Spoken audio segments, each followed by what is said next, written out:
ಗುಲ್ಬರ್ಗ, ಯಾದಗಿರಿ, ರಾಯಚೂರು, ಕೊಪ್ಪಳ, ತದನಂತರದಲ್ಲಿ ಇದನ್ನ ಡಿವಿಷನ್ ಮಾಡಿದಾಗ ಅದರೊಳಗೆ ಸೇರ್ಕೊಂಡಂತ ಇವತ್ತಿನ ಬಳ್ಳಾರಿ ಮತ್ತು ವಿಜಯನಗರ ರಾಜ್ಯದ ಕಡು ಬಡವರು ಹೆಚ್ಚಿರುವಂತಹ ಪ್ರದೇಶಗಳು ಅಲ್ವೇನಪ್ಪ?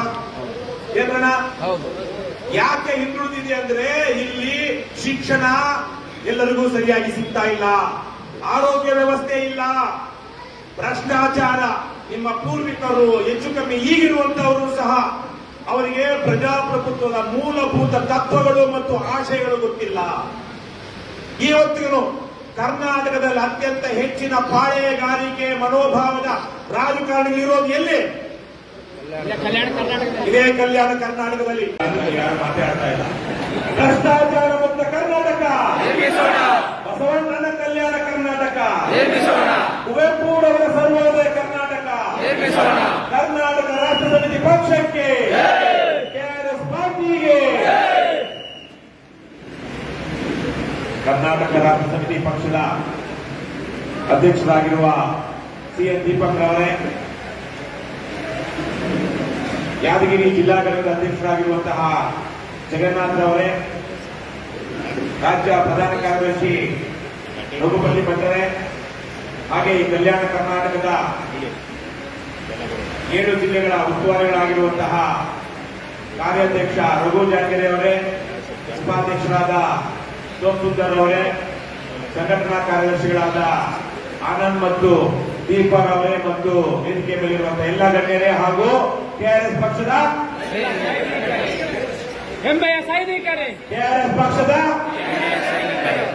ಎಲ್ರಿಗೂ ನಮಸ್ಕಾರ. ಒಂದಷ್ಟು ವಿಚಾರಗಳು ಈಗಾಗಲೇ ನಾವು ಹೇಳಬಹುದಾಗಿರೋದನ್ನ, ಹೇಳ್ಬೇಕಾಗಿರೋದನ್ನ, ಹೇಳಬಹುದಾಗಿರೋದನ್ನ ಇವತ್ತಿನ ಭಾಷಣಕಾರರು ಹಲವರು ಹೇಳಿದ್ದಾರೆ. ಸ್ವಲ್ಪ ಈ ಕಡೆ ತಿರ್ತಾರೆ. ನಮಗೇನು ಮಾತಾಡ್ತಿರೋರಿಗೆ ಫೀಡ್ಬ್ಯಾಕ್ ಇಲ್ಲ. ಆಮೇಲೆ ವೇದಿಕೆ ಮೇಲಿರೋದ್ರಿಂದ ಕೆಟ್ಟ ರೀತಿಯಲ್ಲಿ ಇದು, ಹಾಗಾಗಿ ಅವ್ರಿಗಂತೂ ವೇದಿಕೆ ಮೇಲಿರೋರಿಗೆ ಬೇರೆಯವ್ರು ಮಾತಾಡ್ತಿರೋದು ಕೇಳ್ತಿರೋದ್ರಿಂದ ಒಂಚೂರು ಮಾತಾಡೋದಕ್ಕೆ ಉತ್ಸಾಹ ಇಲ್ಲ, ಅಥವಾ ಮಾತಾಡ್ಬೇಕಾದ ರೀತಿಯಲ್ಲಿ ಮಾತಾಡಕ್ಕಾಗ್ತಾ ಇಲ್ಲ ಅವ್ರಿಗೆ. ಒಂದು 6-7 ಜನ, 100 ಜನ ಇರಬಹುದು, ಆದರೆ ಇವತ್ತು ನಾವು ಇಲ್ಲಿ ಸೇರೋದಕ್ಕೆ ನನ್ನ ಪ್ರಕಾರ ಒಂದು 6-7 ಜನ ಬಹಳ ಪ್ರಮುಖವಾಗಿ ಕಾರಣ. ಮೊದಲಿಗೆ ಈ ದೇಶವನ್ನ ಸಾಂಸ್ಕೃತಿಕವಾಗಿ, ನೈತಿಕವಾಗಿ, ರಾಜಕೀಯವಾಗಿ ಒಂದು ಘಟಕವಾಗಿ ಮಾಡಿದಂತಹ ಯಾರಪ್ಪ? ಮಹಾತ್ಮ ಗಾಂಧೀಜಿ. ಇಡೀ ದೇಶದ ಉದ್ದಗಲಕ್ಕೂ ಇಡೀ ದೇಶವನ್ನ ಆ ರೀತಿಯಲ್ಲಿ ಸುತ್ತಿದ, ದೇಶವನ್ನ ಬೆಸೆದಂತಹ, ಇವತ್ತಿನ ಬಾಂಗ್ಲಾದೇಶ, ಪಾಕಿಸ್ತಾನ ಸೇರಿದಂತೆ ಕನ್ಯಾಕುಮಾರಿಯಿಂದ ಕಾಶ್ಮೀರದ ತನಕ ದೇಶವನ್ನ ಬೆಸೆದಂತಹ ಮಹಾತ್ಮ ಗಾಂಧೀಜಿ. ಅದೇ ರೀತಿಯಲ್ಲೇ ದೇಶದಲ್ಲಿ ಪ್ರಜಾಪ್ರಭುತ್ವದ ಬುನಾದಿಯನ್ನ ಹಾಕಿ, ಒಂದು ರೀತಿಯಲ್ಲಿ ಪ್ರಜಾಪ್ರಭುತ್ವದ ಡೆಮೊಕ್ರೆಟಿಕ್ ಇನ್ಸ್ಟಿಟ್ಯೂಷನ್ಸ್ ನ ಕಟ್ಟಿ ದೇಶವನ್ನ ಒಗ್ಗಟ್ಟಾಗಿ ಇಟ್ಟುಕೊಂಡು ಕಾಪಾಡಿಕೊಂಡು ಒಂದು ಉತ್ತಮವಾದಂತಹ, ಆದರ್ಶಯುತವಾದಂತಹ ಆಡಳಿತ ಕೊಟ್ಟಂತಹ ಭಾರತದ ಪ್ರಪ್ರಥಮ ಪ್ರಧಾನಮಂತ್ರಿ ಜವಾಹರ್ಲಾಲ್ ನೆಹರು. ನಂತರ ಜವಾಹರ್ಲಾಲ್ ನೆಹರೂರವರ ಮಂತ್ರಿಮಂಡಲದಲ್ಲಿ ದೇಶದ ಗೃಹ ಸಚಿವರಾಗಿ ಒಂದು ರೀತಿಯಲ್ಲಿ ಬ್ರಿಟಿಷರು ದೇಶವನ್ನ, ನೀವು ಯಾರ ಜೊತೆನಾದ್ರೂ ಹೋಗಿ ಏನು ಬ್ರಿಟಿಷರ ಅಧೀನದಲ್ಲಿದ್ದಂತ ಬಾಂಬೆ, ಮೆಡ್ರಾಸ್ ಪ್ರೆಸಿಡೆನ್ಸಿ ಈ ತರದವರು ಭಾರತ ಸರ್ಕಾರ ಅಂತ ಆಗುತ್ತೆ. ಮಿಕ್ಕಾಗಿ ಮೈಸೂರು, ನಿಜಾಮನು, ಬೇರೆ ಬೇರೆ ಯಾರೆಲ್ಲ ಇದ್ರು, ನೀವು ಪಾಕಿಸ್ತಾನ ಜೊತೆಗಾದ್ರೂ ಹೋಗಬಹುದು, ಭಾರತದ ಜೊತೆಗಾದ್ರೂ ಹೋಗಬಹುದು, ಅಥವಾ ಸ್ವತಂತ್ರರಾಗೂ ಇರಬಹುದು ಅಂತ ಹೇಳಿ ಅವೆಲ್ಲರನ್ನು ಭಾರತದಲ್ಲಿ ಸೇರಿಸದೆ ಹೋದಾಗ ಭಾರತದ ಪ್ರಪ್ರಥಮ ಗೃಹ ಸಚಿವರಾಗಿ ಇಡೀ ದೇಶದಲ್ಲಿದ್ದಂತಹ ಈ ತರಹದ ಏನು ನಿಜಾಮನ, ರಾಜನ ಸಂಸ್ಥಾನಗಳನ್ನ ಭಾರತದ ಒಕ್ಕೂಟದಲ್ಲಿ ಸೇರಿಸೋದಕ್ಕೆ ನಿರಂತರವಾಗಿ ಶ್ರಮಿಸಿದಂತಹ ಭಾರತದ ಉಕ್ಕಿನ ಮನುಷ್ಯ ಯಾರಪ್ಪ?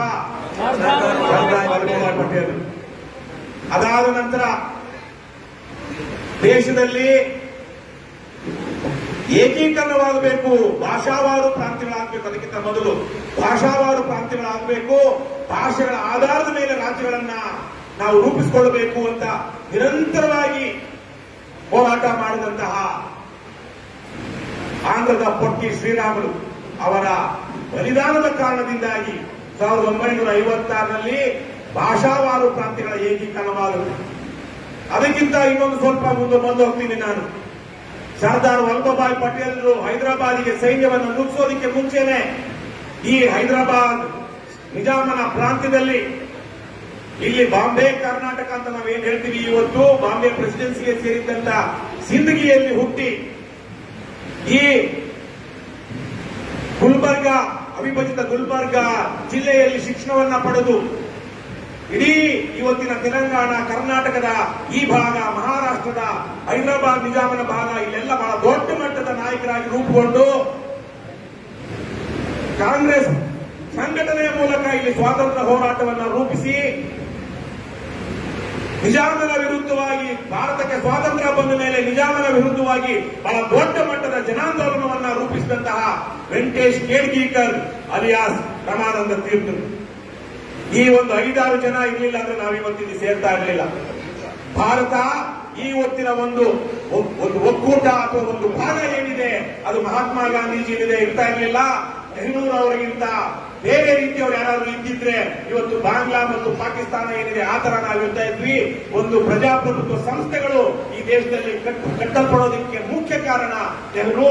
ಅದೇ ರೀತಿ ಭಾರತವನ್ನ ಒಗ್ಗೂಡಿಸಿದಂತದ್ದು ಸರ್ದಾರ್ ವಲ್ಲಭಭಾಯಿ ಪಟೇಲರು. ಈ ಭಾಗದಲ್ಲಿ ವಿಶೇಷವಾಗಿ ಹೈದರಾಬಾದ್ ಸಂಸ್ಥಾನದಲ್ಲಿ ಒಂದು ಜನಾಂದೋಲನವನ್ನ ನಿಜಾಮನ ವಿರುದ್ಧ ಕಟ್ಟಿದಂತವರು ರಮಾನಂದ ತೀರ್ಥರು.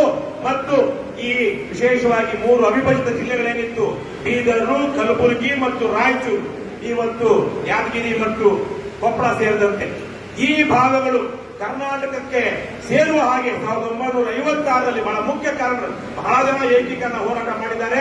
ಅದೇ ದೇಶಾದ್ಯಂತ ಭಾಷಾವಾರು ಪ್ರಾಂತ್ಯಗಳು ರೂಪುಗೊಳ್ಳಬೇಕು, ರಾಜ್ಯಗಳು ಭಾಷೆಗಳ ಆಧಾರದ ಮೇಲೆ ರೂಪುಗೊಳ್ಳಬೇಕು ಅಂತ ಬಹಳ ದೊಡ್ಡ ಮಟ್ಟದ ಹೋರಾಟ ಮಾಡಿದ್ದು ಪೊಟ್ಟಿ ಶ್ರೀರಾಮ್.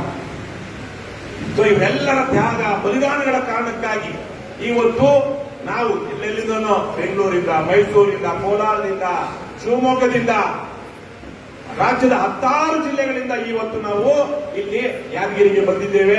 ಕರ್ನಾಟಕ ರಾಷ್ಟ್ರ ಸಮಿತಿ ಪಕ್ಷದ ವತಿಯಿಂದ ಈ ಹೈದರಾಬಾದ್ ವಿಮೋಚನಾ ದಿನಾಚರಣೆ ಅಥವಾ ಈಗ ಕಲ್ಯಾಣ ಕರ್ನಾಟಕ ವಿಮೋಚನಾ ದಿನಾಚರಣೆಯನ್ನ ಆಚರಿಸ್ತಾ ಇದ್ದೀವಿ. ಆಗಲೇ ಹೇಳಿದ ಹಾಗೆ ಇಡೀ ದೇಶದ ಬಹುತೇಕ ಭಾಗಗಳಿಗೆ 1947ರ ಆಗಸ್ಟ್ 15ಕ್ಕೆ ಸ್ವಾತಂತ್ರ್ಯ ಬಂತು. ಇವತ್ತಿನ ಕರ್ನಾಟಕದಲ್ಲಿ ಹಾಗೆ ನೋಡಿದ್ರೆ ಪ್ರಪ್ರಥಮವಾಗಿ ಸ್ವಾತಂತ್ರ್ಯವನ್ನು 47ರ ಆಗಸ್ಟ್ 15ರಂದು ಪಡ್ಕೊಂಡವರು ಇಲ್ಲೇ ಪಕ್ಕದ ಬಳ್ಳಾರಿ ಜಿಲ್ಲೆಯವರು, ಅಲ್ಲಿ ದೂರದ ದಕ್ಷಿಣ ಕನ್ನಡದವರು, ಮತ್ತೆ ಈ ಬಾಂಬೆ ಕರ್ನಾಟಕ ಅಂತ ಏನ್ ಹೇಳ್ತಾರೆ, ಬಿಜಾಪುರ, ಧಾರವಾಡ, ಬೆಳಗಾವಿ ಮತ್ತು ಕಾರವಾರದವರು. ಈ ಮೈಸೂರು ಸಂಸ್ಥಾನ ಅಂತ ಇವತ್ತಿನ ಮೈಸೂರು, ಬೆಂಗಳೂರು ಅವೆಲ್ಲ ಸೇರಿದಂತ ಮೈಸೂರು ರಾಜ್ಯ ಏನಿದೆ ಅದಕ್ಕೆ ಸುಮಾರು 15-20 ದಿವಸ ಆದ್ಮೇಲೆ ಸೆಪ್ಟೆಂಬರ್ 9, 1947 ಅನ್ಸುತ್ತೆ, ಒಂದು 10-15 ದಿವಸ ಆದಮೇಲೆ ಮೈಸೂರಿನ ಆಗಿನ ಮಹಾರಾಜರು ಅದನ್ನ ಭಾರತದ ಅಧೀನಕ್ಕೆ ಒಳಪಡಿಸೋದಿಕ್ಕೆ, ಜನರ ಆಡಳಿತ ನಡೆಸೋದಿಕ್ಕೆ ಅವಕಾಶ ಮಾಡಿಕೊಟ್ಟಿದ್ರು. ಆದ್ರೆ ಇಲ್ಲಿ ಈಗಾಗಲೇ ಹಲವಾರು ಗಣ್ಯರು ಹೇಳಿದಾಗೆ 1948ರ ಸೆಪ್ಟೆಂಬರ್ 17ನೇ ತಾರೀಕು, ಇವತ್ತಿಗೆ ಸರಿಯಾಗಿ 78 ವರ್ಷದ ಹಿಂದೆ ಹೈದರಾಬಾದಿನ ನಿಜಾಮ ಆವತ್ತು ಈ ನನ್ನ ರಾಜ್ಯವನ್ನ ನಾನು ಭಾರತದ ಅಧೀನಕ್ಕೆ ಒಳಪಡಿಸ್ತೀನಿ ಅಂತ ಆವತ್ತು ಬರ್ಕೊಡ್ತಾನೆ. ಆದ್ರೆ ಅದಕ್ಕೆ ಮೊದಲು ಆ 1.25 ವರ್ಷದಲ್ಲಿ ಸುಮಾರು 27ರಿಂದ 40 ಸಾವಿರ ಜನ ರಜಾಕಾರರ ದರ್ಪ, ದೌರ್ಜನ್ಯ, ಅತ್ಯಾಚಾರಕ್ಕೆ ಬಲಿಯಾಗ್ತಾರೆ. ಹಳ್ಳಿಗಳಲ್ಲಿ ರಜಾಕಾರರು ಈ ಇಡೀ ತೆಲಂಗಾಣ, ಮಹಾರಾಷ್ಟ್ರದ ಒಂದು ದೊಡ್ಡ ಭಾಗ, ಕರ್ನಾಟಕದ ಈ ಭಾಗ, ಇಲ್ಲೆಲ್ಲ ದಬ್ಬಾಳಿಕೆ, ದೌರ್ಜನ್ಯ, ಊರುಗಳಿಗೆ ಬೆಂಕಿ ಹಚ್ಚುತ್ತಿರ್ತಾರೆ. ಕಾನೂನು ಸುವ್ಯವಸ್ಥೆ ಇಡೀ ರಾಜ್ಯವೇ ಅವರ ಕೈಯಲ್ಲಿರುತ್ತೆ. ಆದ್ರೂ ಯಾವಾಗ ಸೈನ್ಯ ಆಪರೇಷನ್, ಪೊಲೀಸ್ ಆಪರೇಷನ್ ಮಾಡಿದಾಗ ವಲ್ಲಭಭಾಯಿ ಪಟೇಲರು ಸೆಪ್ಟೆಂಬರ್ 17, 1948ಕ್ಕೆ ಇಲ್ಲಿ ಅದು ಭಾರತ ದೇಶಕ್ಕೆ ನಿಮ್ಮ ಪೂರ್ವಿಕರು ಸೇರ್ತಾರೆ. ಅದಾದ ನಂತರ ನಾನು ಹೇಳಿದಾಗ 1956ರಲ್ಲಿ ನಾವೆಲ್ಲ ಇವತ್ತಿನ ಏನು ಕರ್ನಾಟಕ ಅಂತಿದೆ ಇದೆಲ್ಲದರ ಭಾಗವಾಗಿ ನಾವು ನೀವು ಒಂದೇ ರಾಜ್ಯದ, ಒಂದೇ ಭಾಷೆಯ ಮಾತನಾಡುವಂತವರು, ಒಂದೇ ರಾಜ್ಯದ ಭಾಗವಾಗಿ ಈ ರಾಜ್ಯದ ಪ್ರಜೆಗಳಾಗ್ತೀವಿ. ನಮ್ಮ ಪೂರ್ವಿಕರು ವಿಶೇಷವಾಗಿ 1956ರಲ್ಲಿ ತೀರಾ ಹಿಂದುಳಿದಂತಹ ಪ್ರದೇಶ. ಮಹಾತ್ಮ ಗಾಂಧೀಜಿ ಅಂತವರೇ ಮೈಸೂರಿನ ರಾಜ್ಯವನ್ನ ರಾಮರಾಜ್ಯ, ಆ ಮಟ್ಟಕ್ಕೆ ಇಲ್ಲೊಂದಷ್ಟು ಶಾಂತಿ, ಸುವ್ಯವಸ್ಥೆ, ನ್ಯಾಯ, ನೀತಿ, ಧರ್ಮ ಇದೆ ಅಂತ ಇದ್ರು. ಬಹುತೇಕ ದೇಶದ ಬ್ರಿಟಿಷರ ಅಧೀನದಲ್ಲಿದ್ದಂತಹ ರಾಜ್ಯಗಳಲ್ಲೂ ಅದಿರಲಿಲ್ಲ. ಬೇರೆ ಬೇರೆ ನಿಜಾಮ ಆವತ್ತಿನ ಕಾಲಕ್ಕೆ ಇಡೀ ಪ್ರಪಂಚದ ಅತ್ಯಂತ ಶ್ರೀಮಂತ. ಇವತ್ತು ಯಾರಪ್ಪ ಅತ್ಯಂತ ಶ್ರೀಮಂತ? ಯಾರನ್ನ? ಅದಾನಿ. ಇವತ್ತು ಪ್ರಪಂಚದ ಅತ್ಯಂತ ಶ್ರೀಮಂತ ಯಾರು? Mukesh Ambani, Elon Musk. ಆವತ್ತಿನ ಕಾಲಕ್ಕೆ ಯಾಕಂದ್ರೆ ಇಡೀ ಏನು ಬಾಂಬೆ ಪ್ರೆಸಿಡೆನ್ಸಿ ಅಂತ ಏನ್ ಹೇಳ್ತೀವಿ, ಮೆಡ್ರಾಸ್ ಪ್ರೆಸಿಡೆನ್ಸಿ ಅಂತ ಏನ್ ಹೇಳ್ತೀವಿ, ಅದಕ್ಕಿಂತ ದೊಡ್ಡ ಭೂ ಪ್ರದೇಶ ನಿಜಾಮನ ಅಧೀನದಲ್ಲಿತ್ತು. ಹಾಗಾಗಿ ಆ ಇಡೀ ರಾಜ್ಯವೇ ಅವನ ಅಧೀನದಲ್ಲಿದ್ದ ಕಾರಣಕ್ಕಾಗಿ ಅವನು ಬ್ರಿಟಿಷರಿಗೆ ಸಾಮಂತನಾಗಿದ್ದ ಒಂದು ರೀತಿಯಲ್ಲಿ. ಆವತ್ತು ಇಡೀ ಪ್ರಪಂಚದ 1945-50 ಸಂದರ್ಭದಲ್ಲಿ ಇಡೀ ಪ್ರಪಂಚದ ಅತ್ಯಂತ ಶ್ರೀಮಂತ ಹೈದರಾಬಾದಿನ ನಿಜಾಮ ಇರ್ತಾನೆ. ಆದರೆ ಯಾರೋ ಒಬ್ಬ ದೊಡ್ಡ ಶ್ರೀಮಂತ ಇದ್ದಾನೆ ಅಂದ್ರೆ ಮಿಕ್ಕವರು ಏನಾಗಿರ್ತಾರೆ? ಬಹುತೇಕರು ಬಡವರಾಗೇ ಇರ್ತಾರೆ. ಅಲ್ಲಿ ಆರ್ಥಿಕ ಸಮಾನತೆಗಳಿರೋದಿಲ್ಲ, ಸಾಮಾಜಿಕ ನ್ಯಾಯಗಳಿರೋದಿಲ್ಲ. ಹಾಗಾಗಿ ದೇಶಕ್ಕೆ ಬಹಳ ತಡವಾಗಿ ಸೇರಿಕೊಂಡವರು ತೀರಾ ಹಿಂದುಳಿದ ಪ್ರದೇಶದ ಈ ಭಾಗದ ಜನರೇ ಆಗಿರ್ತಾರೆ. ಇವತ್ತಿಗೂ ಸಹ ಕರ್ನಾಟಕದಲ್ಲಿ ತೀರಾ ತೀರಾ ತೀರಾ ಹಿಂದುಳಿದ, ಏನು ಹಿಂದುಳಿದಿದ್ದು ಅಂದ್ರೆ ಏನ್ರವ ಹಿಂದುಳಿದ? ಜೇಬಲ್ ದುಡ್ಡಿಲ್ಲದೆ ಇರೋದು ಹಿಂದುಳಿದಿರೋದು, ಶಿಕ್ಷಣ ಇಲ್ಲದೆ ಇರುವಂತಹದ್ದು, ಉದ್ಯೋಗ ಇಲ್ಲದೆ ಇರುವಂತಹದ್ದು, ಸಾಮಾಜಿಕ ನ್ಯಾಯ ಇಲ್ಲದೆ ಇರುವಂತಹದ್ದು, ಗೌರವ ಘನತೆಯಿಂದ ಬದುಕೋದಕ್ಕೆ ಅವಕಾಶ ಇಲ್ಲದೆ ಇರುವಂತಹದ್ದು, ಒಳ್ಳೆಯ ಆಸ್ಪತ್ರೆಗಳಿಲ್ಲದೆ ಇರುವಂತಹದ್ದು, ಬಡವರು ಕಷ್ಟದಲ್ಲಿ ನರಳುವಂತಹದ್ದು. ಇದೆಲ್ಲ ಸಮುದಾಯಗಳು ಎಲ್ಲಿದೆಯೋ ಅದು ಹಿಂದುಳಿದ ಪ್ರದೇಶ. ನೀವೆಲ್ಲ ಇದ್ದೀರಲ್ಲಪ್ಪ. ಮೇಲೆ ಬೀದರ್, ಗುಲ್ಬರ್ಗ, ಯಾದಗಿರಿ, ರಾಯಚೂರು, ಕೊಪ್ಪಳ, ತದನಂತರದಲ್ಲಿ ಇದನ್ನ ಡಿವಿಷನ್ ಮಾಡಿದಾಗ ಅದರೊಳಗೆ ಸೇರ್ಕೊಂಡಂತ ಇವತ್ತಿನ ಬಳ್ಳಾರಿ ಮತ್ತು ವಿಜಯನಗರ ರಾಜ್ಯದ ಕಡು ಬಡವರು ಹೆಚ್ಚಿರುವಂತಹ ಪ್ರದೇಶಗಳು ಅಲ್ವೇನಪ್ಪ? ಏನ ಯಾಕೆ ಹಿಂದುಳಿದಿದೆ ಅಂದ್ರೆ ಇಲ್ಲಿ ಶಿಕ್ಷಣ ಎಲ್ಲರಿಗೂ ಸರಿಯಾಗಿ ಸಿಗ್ತಾ ಇಲ್ಲ, ಆರೋಗ್ಯ ವ್ಯವಸ್ಥೆ ಇಲ್ಲ, ಭ್ರಷ್ಟಾಚಾರ. ನಿಮ್ಮ ಪೂರ್ವಿಕರು ಹೆಚ್ಚು ಕಮ್ಮಿ ಈಗಿರುವಂತವರು ಸಹ ಅವರಿಗೆ ಪ್ರಜಾಪ್ರಭುತ್ವದ ಮೂಲಭೂತ ತತ್ವಗಳು ಮತ್ತು ಆಶಯಗಳು ಗೊತ್ತಿಲ್ಲ. ಇವತ್ತಿಗೂ ಕರ್ನಾಟಕದಲ್ಲಿ ಅತ್ಯಂತ ಹೆಚ್ಚಿನ ಪಾಳೆಗಾರಿಕೆ ಮನೋಭಾವದ ರಾಜಕಾರಣಿಗಳಿರೋದು ಎಲ್ಲಿ? ಇದೇ ಕಲ್ಯಾಣ ಕರ್ನಾಟಕದಲ್ಲಿ. ವಂಶ ಪಾರಂಪರ್ಯ ರಾಜಕಾರಣದ ಅತಿ ಕೆಟ್ಟ ಬೇರೆ ಕಡೆ ಆದರೆ ಅತಿ ಕೆಟ್ಟ ಉದಾಹರಣೆಗಳಿರೋದು ಎಲ್ಲಿ? ಇವತ್ತು ಕರ್ನಾಟಕದಲ್ಲಿ ಇದೇ ನಿಮ್ಮ ಊರುಗಳಲ್ಲಿ ಯಾದಗಿರಿ, ರಾಯಚೂರು, ಬೀದರ್, ಕಲಬುರಗಿ. ಬೀದರ್ನ ಎಂಪಿ ಆದ ಗಂಡ ಹೆಂಡತಿನೂ ಅವರು ಏನೋ ಇರಬಹುದು, ಆದರೆ ಬೀದರ್ನ ಹಿಂದಿನ ಎಂಪಿ ಯಾರು? ಧರ್ಮಸಿಂಗ್ ಮಗ. ರಾಯಚೂರಿನ ಕಲಬುರಗಿಯ ಇವತ್ತಿನ ಎಂಪಿ ಯಾರು? ಮಲ್ಲಿಕಾರ್ಜುನ ಖರ್ಗೆ ಅಳಿಯ. ಇನ್ನು ಹಾಗೆ ನೋಡಿ ಬಳ್ಳಾರಿಯಲ್ಲಿ ಯಾರಿದ್ದಾರೆ? ತುಕಾರಾಂ, ಬಳ್ಳಾರಿ ಎಂಪಿ. ತುಕಾರಾಂ ಹೆಂಡತಿ ಸಂಡೂರಿನ MLA.